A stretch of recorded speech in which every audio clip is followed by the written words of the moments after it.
Hi guys, welcome to my channel, or welcome back if you're a subscriber. Today's video is the last in the series about making your own projects, more specifically making your own short film. I am going to come back to this way down the road, obviously, because just like when you're done shooting your film, that's not the end of making a movie, right? Or a project or whatever.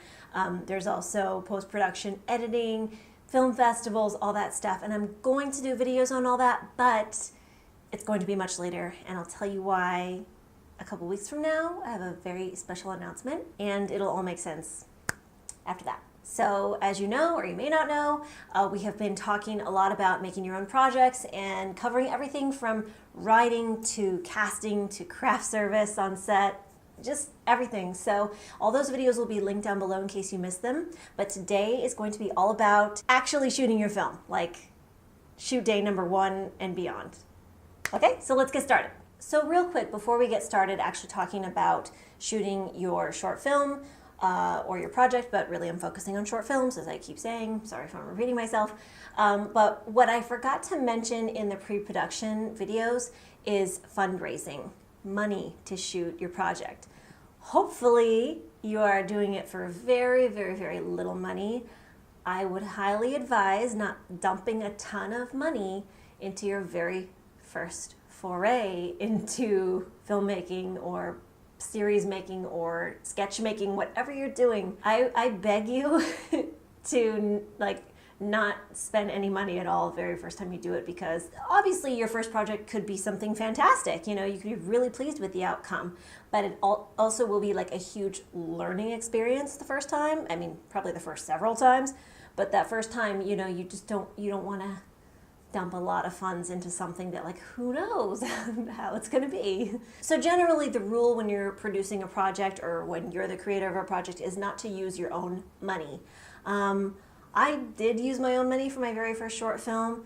I guess maybe I was like too confident in what I was doing. It did turn out well. I was happy with it, but you are supposed to fundraise or get other people on board as producers. And when people give you money for your short film, you can offer them a producer credit on IMDb. Some people like that, or just a credit when the credits roll in the film. But there's a lot of ways to raise money. You can do Kickstarter or any of those. I'm not an expert on those kind of fundraising platforms, but I definitely advise checking all of those out. And the big pro of fundraising is that you are not using your own money.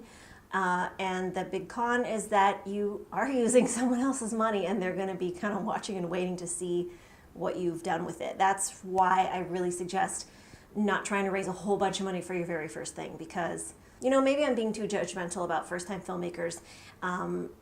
Having been one myself and actually using my own money and being really proud of what came out of it, maybe it'll be fine. But I would be really personally uncomfortable with raising $5,000 for a short film from a bunch of people and then it having like really bad sound or really bad lighting or the script wasn't good and then nothing happens with it. I think for your very first time you should try to use your own money and try to do it for like $0 or as close to $0 as you can get. Okay, so back to shooting your project.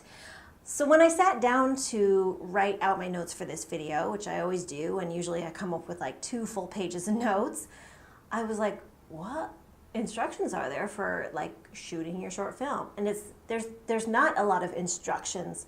It's really more advice, because there are so many factors that can change the way that a shoot goes, or what you need or what you don't need, and just so many factors that we've talked about all in these past videos, that when it's actually the day for you to shoot, there's not like a playbook for you to follow, I'm really just going to give you tips based on my own experiences. Here are the pieces of advice that I can give you for the day of your shoot. Tip number 1, prep, prep, prep.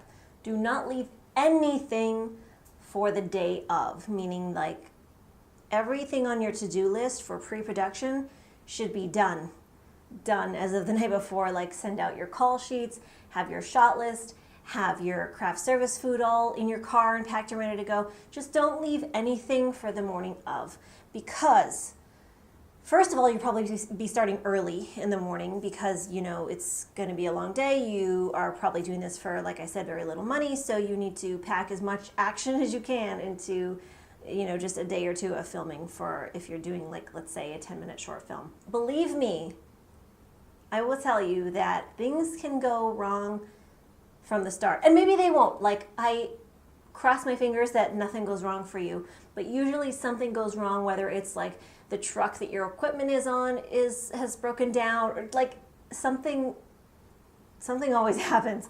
So just don't leave anything for the day of, so that you can fully devote your time and energy to either directing or acting or whatever you are doing in the film, and just that you can be all hands on deck and not have like a bunch of stuff left on your to-do list when you begin your first day. Tip number 2 kind of ties into the first one. Be flexible.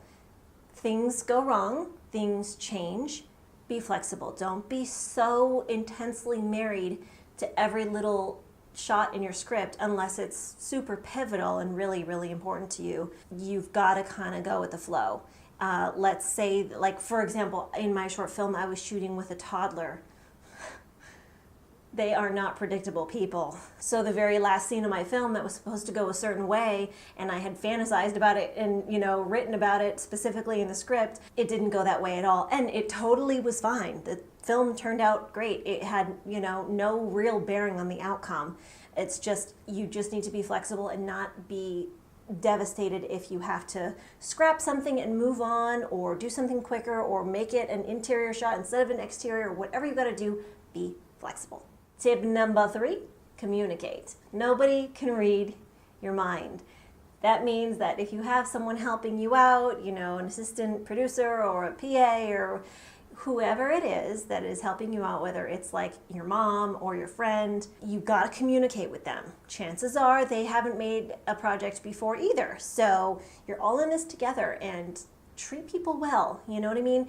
You really are the captain of this ship when you are, you know, running a set.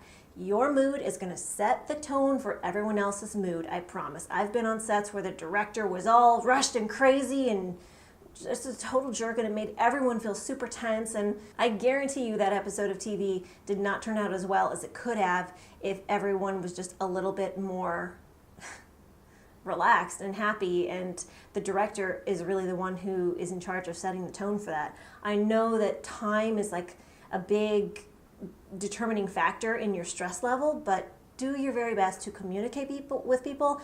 Tell them if you need a case of waters, tell them how many you need, tell them where to get it. Like, don't like send someone out on an errand or ask them to do something, and if they do it wrong because you didn't explain fully to them because you were in a rush, don't flip out on them. Like, just be good to anyone working on your set, especially because they're probably doing it for free. So you have got to show your appreciation in other ways.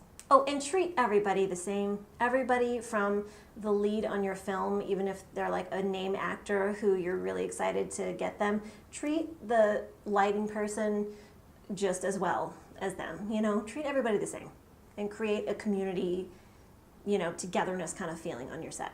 And tip number 4, this one sounds easy, but it's not. Enjoy yourself. Enjoy this experience of making your own project. Soak up every minute of it. It's going to be hard. It's going to be crazy. But at the end of the day, you'll be like, I did it. I made a project and I'm really happy about it. And you won't sleep a ton during the days that you're shooting, but like, it really is an amazing feeling. I talked about this when I was in my first video on this series, when I was talking about the importance of making your own film, how, you know, unstoppable you feel after you do something like that, and how you realize like everything that seems so impossible is not. Like I said, the tip is just enjoy it. Enjoy the process, enjoy the people that came out to do this with you, be proud of yourself. Well guys, that's really it for today. And you're off. Go make your own project. I'm so excited for you. Like I mentioned before, I am going to do a bunch of videos on post-production and everything that happens after you shoot your project, but those are all gonna have to wait because I can't tell you yet. So make sure you subscribe so you don't miss that. And please hit that like button if you like this video. And I love you guys, and I'll see you next time. Bye.